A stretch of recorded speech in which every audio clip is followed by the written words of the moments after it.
Hello, বলো নরেশ, তুমি ভালো আছো তো? হ্যাঁ দাদা, ভালো আছি। তুমি কেমন আছো? আবার ব্যস্ত নেই তো? না না, তেমন কোনো ব্যাপার নয়, বলো। দাদা, হুম। আমি না একটা ভালো কোম্পানিতে জব পেয়েছি। হুম। কালই যেতে হবে। ও। তাই ভাবছি তোমাদের ওখান থেকে ঘুরে আসবো। ও তাই নাকি? ঠিক আছে ঠিক আছে, কাল তোমাকে পিক আপ করার জন্য আমি বাস স্ট্যান্ডে চলে আসবো। আচ্ছা। আর হ্যাঁ দাদা, আমি নেমে ফোন করব, নিতে চলে এসো, কেমন? খুব ভালো কথা। ঠিক আছে, এখন তুমি কোথায়?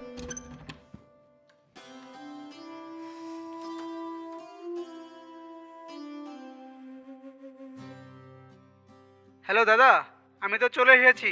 আর হ্যাঁ, তোমাকে আসতে হবে না, তুমি বরং আমাকে লোকেশন পাঠিয়ে দাও, আমি ঠিক চলে আসবো। ও তাই নাকি? ঠিক আছে, সাবধানে এসো। আমি তোমার ফোনে লোকেশন পাঠাচ্ছি এক্ষুনি। ঠিক আছে, বাই। বাই, তাহলে রাখছি এখন। হুম।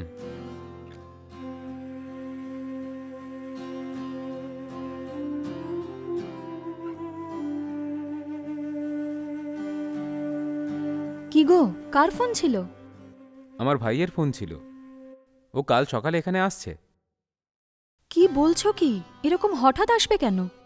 আমার ভাই এখানে একটা এমএনসি কোম্পানিতে চাকরি পেয়েছে, সেই জন্যই ও এখানে আসছে। ও তাই? হুম। মানে ও এখানেই থাকবে? তা তো জানি না, ও আসুক তারপরে ওকে জিজ্ঞেস করে নেব। ঠিক আছে। হুম। এই নাও, দুধটা খেয়ে নাও। হুম।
হুম?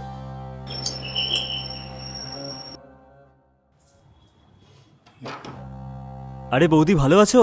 হ্যাঁ, আমি ঠিক আছি। তুমি কেমন আছো? হ্যাঁ, আমি ভালো আছি ঠিক বৌদি। আছে, ভেতরে এসো। হুম।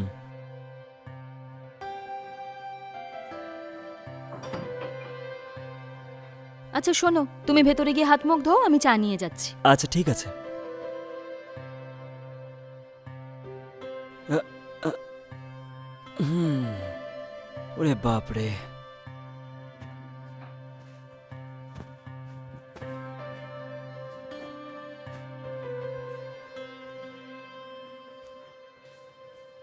এই নাও, চাটা নাও। হ্যাঁ দাও বৌদি।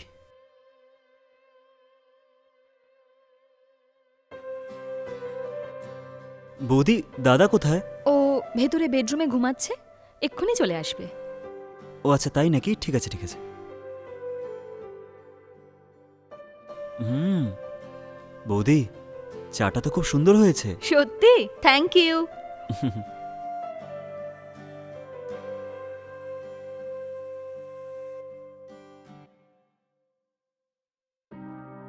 আরে চলে এসেছো? দাদা। আরে বসো না। হুম। আচ্ছা শোনো, আমি তোমার জন্য চা নিয়ে আসবো? হ্যাঁ, নিয়ে এসো। তাহলে ভালো কোম্পানিতে চাকরি পেয়ে গেল তো? হ্যাঁ হ্যাঁ দাদা, অনেক অপেক্ষা করেছি আমি। অনলাইনে অনেক খোঁজাখুঁজির পরই আমি এই চাকরিটা পেয়েছি। তাই নাকি? আচ্ছা, এরপরে তুমি মুম্বাইতেই থাকবে তো? হ্যাঁ হ্যাঁ দাদা। তাই যদি হয় তাহলে তুমি এখানে আমাদের বাড়িতেই থাকতে পারো। সেটা কোনো ব্যাপার না। আমি এখানে থাকলে তোমার তাতে কোনো আপত্তি হবে না তো?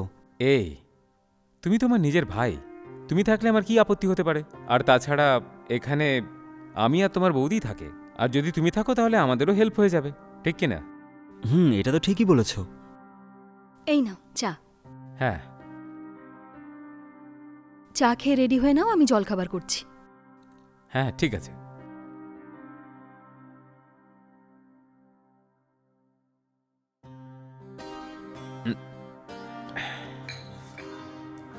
আচ্ছা, আর তাহলে গ্রামে সব কেমন চলছে?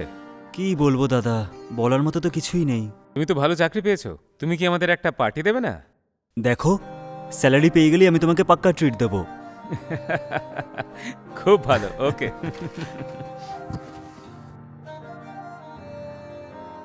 আজ থেকে এই রুমটা তোমার। এই রুমটা তো খুব ভালো আর অনেক বড় দাদা। হুম। আর একটা কথা, এই রুমটা তো বেশ ইন্টেরিয়ার ডিজাইন করা।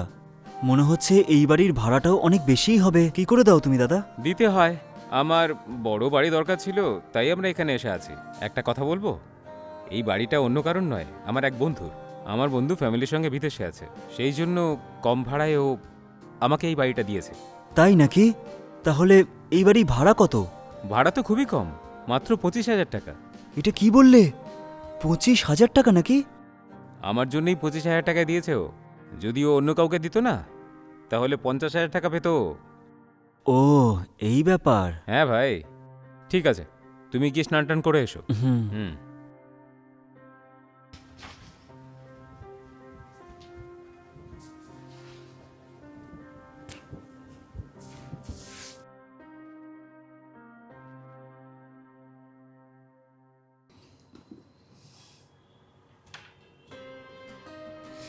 হ্যাঁ, আর দিও না বৌদি।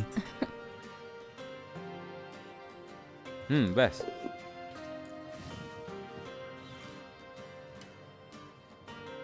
হ্যাঁ হ্যাঁ, ব্যাস ব্যাস।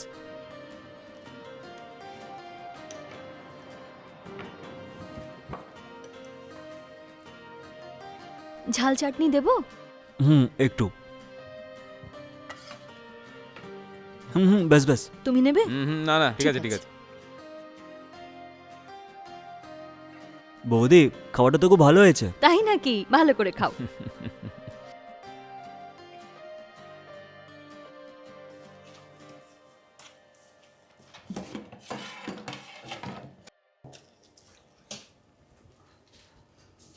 দীপিকা, হ্যাঁ বলো, কি হয়েছে?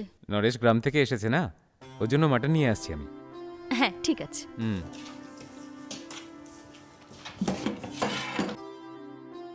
দাদা, হুম। হ্যাঁ আমিও যাব। ঠিক আছে, চলো আমার সঙ্গে।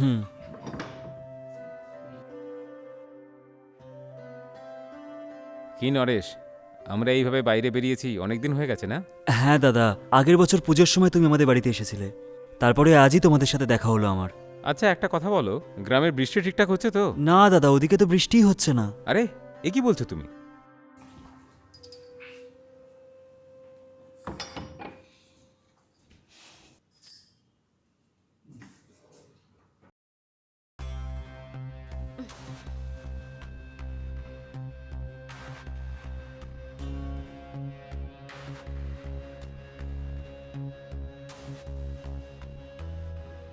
হ্যাঁ বল মা, কেমন আছিস? ঠিক আছিস তো? আমি ভালো আছি মা, কোনো অসুবিধা নেই। তুমি কেমন আছো? ভগবানের দয়ায় আমিও ভালো আছি রে মা। আচ্ছা, কি হয়েছে হঠাৎ করে ফোন করলি মা, আমায়? আমার দেওর গ্রাম থেকে আমাদের বাড়িতে এসেছে। কি বলছিস? আরে ও হঠাৎ করে কেন এলো? মনে হয় এখানকার আইটি কোম্পানিতে চাকরি পেয়ে গেছে, জয়েন করার জন্য এসেছে। আচ্ছা, ও এখানেই থাকবে নাকি বাইরে কোথাও থাকবে? মনে তো হচ্ছে এখানেই থাকবে, কারণ আমার বর তো ওকে ভীষণ ভালোবাসে মা, সেজন্যই আমার মনে হচ্ছে ও এখানেই থাকবে। আরে রে, এটা ঠিক নয় রে মা। ও যদি ওখানে থাকে তো তোদের প্রাইভেসি বলে কিছুই থাকবে না, বুঝতে পারছিস? ঠিক বলেছ, আমার তো শ্বশুরবাড়ির কাউকেই একেবারেই ভালো লাগে না, আর এই ছেলেটাকে তো আমার অসহ্য লাগে। কিন্তু এখন দেখো তো, ও এখানেই এসে জুটেছে। কি যে করি কিচ্ছু বুঝতে পারছি না। দেখ মা, এইভাবে সব মেনে নিলে সমস্যা বাড়বে। তুই বল যে ও এখানে থাকতে পারবে না। আমি যদি বলিও তোমার জামাই শুনবে বলে মনে হয় তোমার? দেখ মা, জামাইকে বোঝানোটা তোর কাজ, এইভাবে তো চলতে পারে না। হ্যাঁ ঠিক আছে মা, আমি কথা বলে দেখছি। হ্যাঁ ঠিক আছে, কথা বল।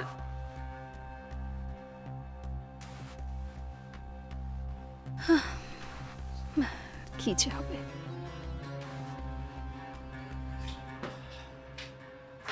দাদা, হুম। এখানেও অনেক গরম পড়ে শুনেছি, এটা কি ঠিক নাকি? আরে না ভাই, গরমের সময় তো গরম পড়বেই, তাই না?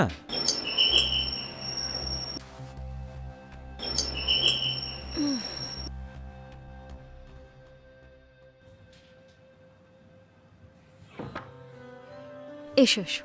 হুম। এই নাও বৌদি, ফ্রেশ মাটন আছে। Thank you.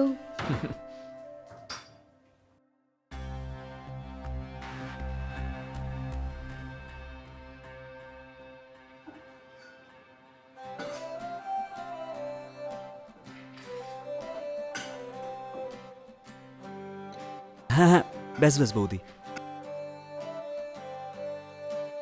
আর দেবো?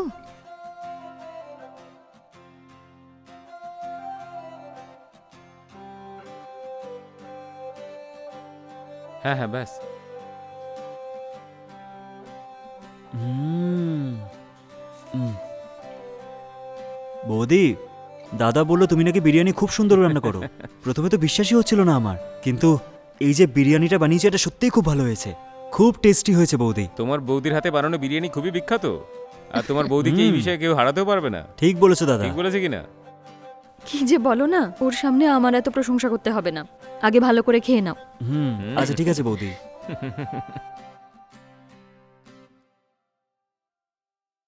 শোনো, হুম। কি হয়েছে বলো? আগে ওই ফোনটা রেখে আমার কথাটা একটু শুনবে? কেন?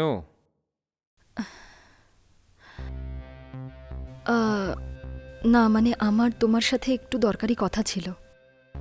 আরে শুনছি তো আমি, কি বলতে চাও বলো। শোনো, তোমার ভাই কি এখানেই থাকবে নাকি? হুম। হ্যাঁ অবশ্যই, এখানেই থাকবে বলেছিলাম তো। বারবার একই প্রশ্ন কেন জিজ্ঞেস করছো? আমার মনে হয় ও যদি এখানে না থেকে বাইরে কোথাও পিজি বা হস্টেলে থাকে তাহলে ভালো হবে আমাদের জন্য। ও যদি এখানে থাকে তোমার কি সমস্যা হবে? যদি ও এখানে থাকার জায়গায় বাইরে থাকে তো ওর সাথে সাথে আমাদের প্রাইভেসিটাও সেফ থাকবে। দেখো, ওর জন্য আমি একটা আলাদা রুম দিয়ে দিয়েছি, সেই জন্য তোমার প্রাইভেসিতে কোনো বাধা থাকবে না। না না, আমার মনে হয় ওর বাইরে থাকাটাই ভালো। সেটা কেন? দেখো, ওর সাথে দেখা করতে যখন ওর বন্ধুরা আসবে সেটা ভালো হবে। ওর বন্ধুদের মধ্যে কে ভালো কে খারাপ সেটা কি আমরা জানবো বলো? ঠিক আছে, একভাবে ভাবলে তুমিও ঠিকই বলছো। আমার ভাইয়ের কোনো বন্ধু যদি ওর সঙ্গে দেখা করতে আসে তাহলে বাইরেই যেন ও ওদের সঙ্গে দেখা করে সেটা আমি ওকে বলে দেবো, ঠিক আছে? শুধু এটাই নয়, কিন্তু আমি জানি না কেন আমার। আরে শোনো, আমি ছাড়া এই শহরে ওর আর কেউ নেই, আর ও আজও আমার কাছে একটা ছোট বাচ্চাই আছে। আমার মনে হয় ও যদি এখানেই থেকে অফিসে যায় তাহলে ভালোই হয়। যদি ও বাইরে থাকে, হতে পারে হোস্টেলে খেতে হবে অথবা কোনো হোটেলে গিয়ে খাবে, আর তাতেও শরীর খারাপ হবে। শোনো, তুমি আর একটা কথা ভেবেছো কি? আমাদের দুজনের কোনো সন্তানও নেই, তাছাড়া এত বড় বাড়িতে আমরা একলাই থাকি। যদি ও আমাদের সঙ্গে থাকে তাহলে আমাদেরও একটু হেল্প হবে। একটু ভেবে দেখো না। আর ওরও তো আমরা দুজন ছাড়া আর কেউই নেই। একটু বোঝার চেষ্টা করো না, ও তো আমাদের সন্তানেরই মতো। আমাদের ছেলে হলে বাইরে পাঠাতে পারতে? যা ভালো বুঝো করো। ঠিক আছে। হুম। আ- আহ। উম, উম।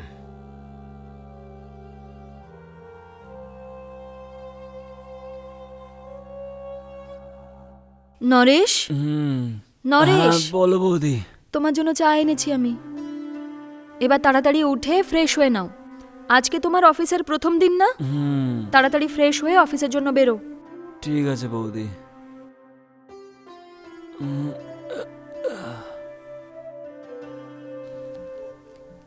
শুনছো? কই শুনছো? অফিসের টাইম হয়ে যাচ্ছে, আর কতক্ষণ এভাবে শুয়ে থাকবে? ওঠো, চাটা খেয়ে নাও। হুম। আরে ওঠো ঠিক না। আছে। আহ। আহ।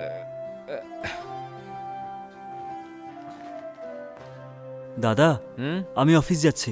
আরে হ্যাঁ, এই নরেশ, হ্যাঁ তোমার অফিস আদর্শনগরেই তো। একটু অপেক্ষা করো, আমি তোমাকে আমার গাড়িতেই ড্রপ করে দেবো, ঠিক আছে? আচ্ছা ঠিক আছে হুম। দাদা। চলো যাওয়া যাক। হুম। দীপিকা। হ্যাঁ যাই। হুম, আমরা দুজন অফিসে যাচ্ছি, দরজা হুম। বন্ধ করে সামনে থেকো। হ্যাঁ ঠিক আছে। হুম।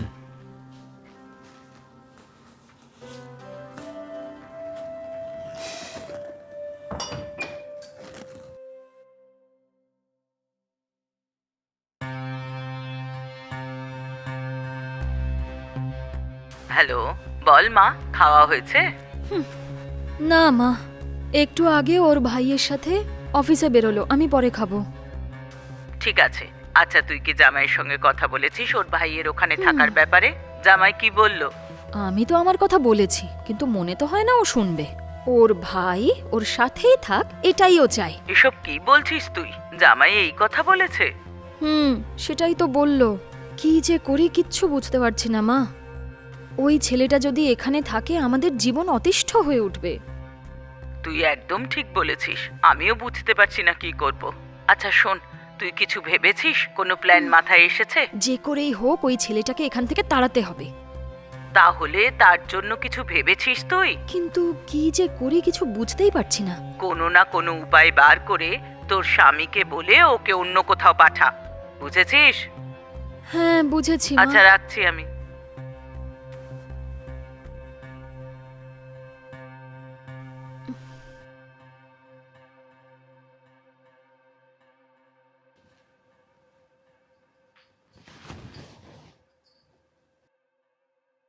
নরেশ, হ্যাঁ নরেশ, নরেশ,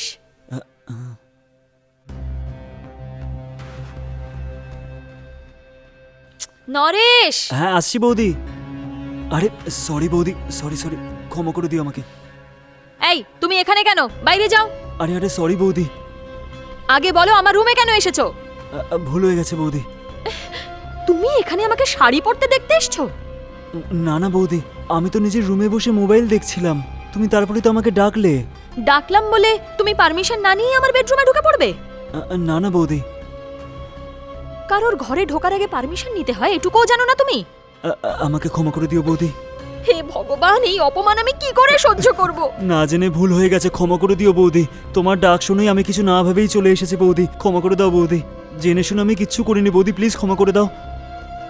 তুমি ডাকলে তাই জন্যই ভেতরে ঢুকেছি, সরি বৌদি। সরি? ইচ্ছে করে ভেতরে ঢুকে এখন সরি? আচ্ছা আগে বলো, আমি তোমায় কখন ডেকেছি? জোর করে আমার ঘরে ঢুকে এখন মিথ্যে বলছো যে আমি ডেকেছি? দেখো এরকম ভাবে বলো না, আমার কাছে তো তুমি আমার মায়ের মতো বৌদি, কিন্তু তুমি এরকম ভাবে কথা বলবে আমি কখনো ভাবতেই পারিনি। অনেক হয়েছে, আগে আমার ঘর থেকে বেরো তুমি। যত রাজ্যের অসভ্যতা করে এখন ভালো মানুষই হচ্ছে।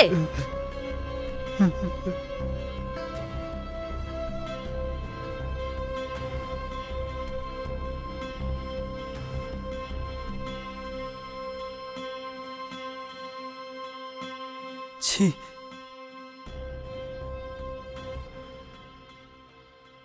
এসে দেখো তোমার ভাই আজকে আমার সাথে কি ব্যবহার করেছে জানো তুমি? হুম, কি হয়েছে? কি করেছে ও? আমি শাড়ি পরছিলাম আর ও আমাকে না বলে আমার বেডরুমে ঢুকে পড়েছে। এসব কি বলছো? আমার ভাই এরকম করেছে নাকি? ও এরকম ধরনের ছেলেই নয়। তার মানে আমি মিথ্যে বলছি? বিশ্বাস না হলে তোমার ভাইকে জিজ্ঞেস করো, যখন আমি শাড়ি পরছিলাম ও এসেছিল কিনা। তোমার তো কিচ্ছু যায় আসে না। হুম। নরেশ, নরেশ, এই নরেশ। হ্যাঁ তুমি ডেকেছো দাদা? কি নরেশ, তোমার বৌদি যা বলছে সেটা সত্যি? ও যখন কাপড় বদলাচ্ছিল তুমি এসেছিলে ওর ঘরে? না দাদা, যখন আমি রুমে গেছিলাম তো বৌদির আওয়াজ শুনতে পেয়েছিলাম, কেন ডাকছিল সেটা জানার জন্য দাদা। কিন্তু ওখানে বৌদি শাড়ি চেঞ্জ করছিল, আমি জানতাম না দাদা, এতে আমার কোনো দোষ নেই দাদা। মোটেই না। আমি ওকে কেন ডাকতে যাব? ও জানতো আমি ভেতরে শাড়ি পরছি আর সোজা ভেতরে চলে এলো। আমি ওকে মোটেই ডাকিনি। আমি ওকে কেন ডাকতে যাব তুমিই ভাবো। আর এত কিছু করার পরে তোমার সামনে কেমন ভালো মানুষই করছে দেখো। না না দাদা, বৌদি ডাকলো বলেই আমি বৌদির কাছে গেছিলাম, কিন্তু এখন বৌদি কেন মিথ্যে বলছে আমি সত্যিই জানি না দাদা। এই, অজুহাত দেওয়ার কোনো দরকার নেই। তুমি ঘরে ঢুকেছিলে কি ঢোকনি? হ্যাঁ আমি গিয়েছিলাম, কিন্তু বৌদি ডেকেছিল বলেই। চুপ করো। তুমি ঘরে ঢুকেছিলে তো? আর এক মুহূর্ত এখানে থাকবে না তুমি। যাও, বেরিয়ে যাও। এ কি এরকম ভাবে কথা বলছো? তোমাকে ছেড়ে আমি কোথায় যাব? বোকা সেজে থাকার অ্যাক্টিং বন্ধ করো তুমি। আর আমি তোমাকে ভরসা করি না। যাও, বেরিয়ে যাও।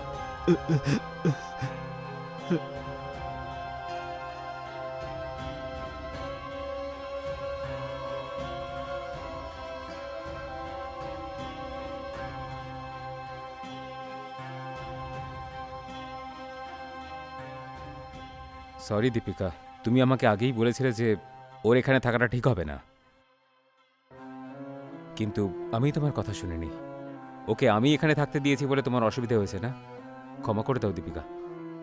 কোনো ব্যাপার না, ছেড়ে দাও।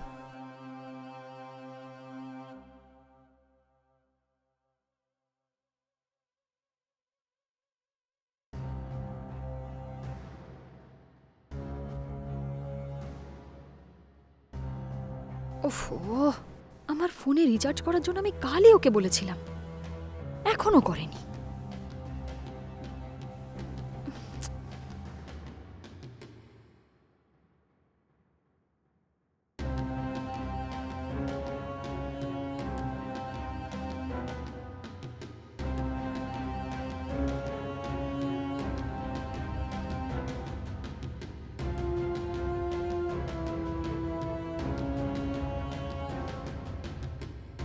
হ্যালো মা। হ্যাঁ রে, বল মা। মা, সাকসেস। কি বললি? সাকসেস? কি করলি? মা, আজ আমি একটা দারুণ প্ল্যান করে ওকে বাড়ি থেকে বের করে দিয়েছি। খুব ভালো, দারুণ কাজ করেছিস। তাহলে বাড়ি থেকে গেছে তো? তা নয় তো কি, তোমার মেয়ে যেটা ভাবে সেটাই করে। আচ্ছা ছাড়, আগে বল তুই ওকে বাড়ি থেকে বার করলি কি করে? একটা দারুণ প্ল্যান করে আমি ওকে বের করে দিয়েছি। বেচারা আমার দেওর, ওর নিজের ভাই ওকে বের করে দিল বাড়ি থেকে। দারুণ করেছিস, তুই প্রমাণ করেছিস যে তুই আমার মেয়ে, আর কোনো সমস্যা হবে না তোদের।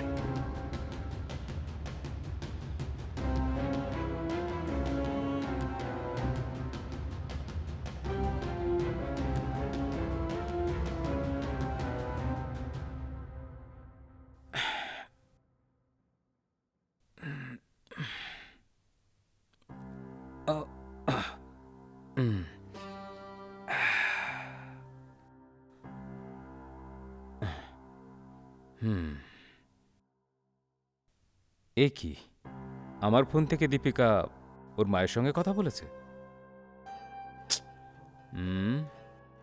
ও, কালও রিচার্জ করার কথা বলেছিল না, কিন্তু আমিই ভুলে গেছি। কাল কাজের টেনশনের চোটে আমিই রিচার্জ করতে ভুলে গেছি, সেই জন্যই ও আমার ফোন থেকে মায়ের সঙ্গে কথা বলেছে হয়তো। কিন্তু অনেকক্ষণ ধরে কথা বলেছে দেখছি। কি এমন কথা বলেছে সেটা আমিও তো একটু দেখি। মা আর মেয়ের মধ্যে যে কথাবার্তা হয়েছে সেগুলো শোনা কি ঠিক হবে? যাকে শুনি না।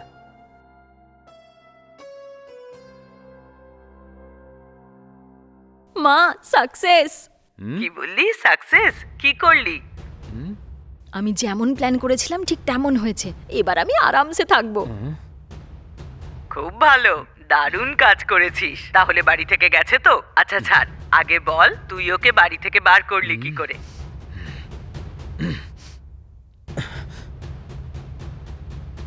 ওই, কি হলো গো? কি এসব?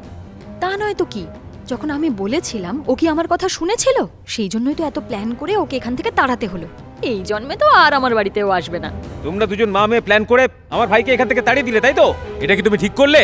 তোমার কথা শুনে আমি আমার ভাইকে অপমানিত করে চিরকালের জন্য এখান থেকে তাড়িয়ে দিয়েছি। এবার তোমার আসল রূপ আমি বুঝতে পেরেছি। এবার বল, কেন করেছিস এরকম তুই? সরি গো, আমার ভুল হয়ে গেছে, আমায় ক্ষমা করে দাও। ক্ষমা আর তোকে? তুই কত বড় মিথ্যে বলেছিস তুই জানিস? তোকে না।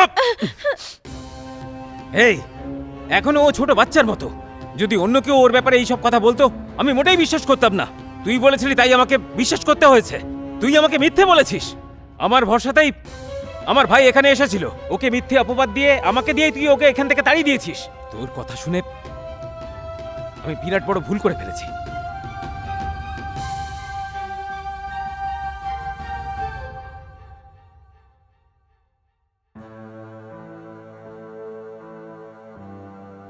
তোমার দাদাকে ক্ষমা করবে না তুমি? কিসের জন্য? তোমার বৌদি মিথ্যে কথা বলেছে, সেটা আজই আমি জানতে পেরেছি।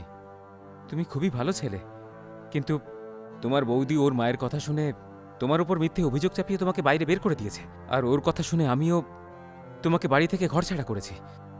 আমি বিরাট বড় ভুল করে ফেলেছি। তুমি কি আমাকে একবার ক্ষমা করতে পারো না?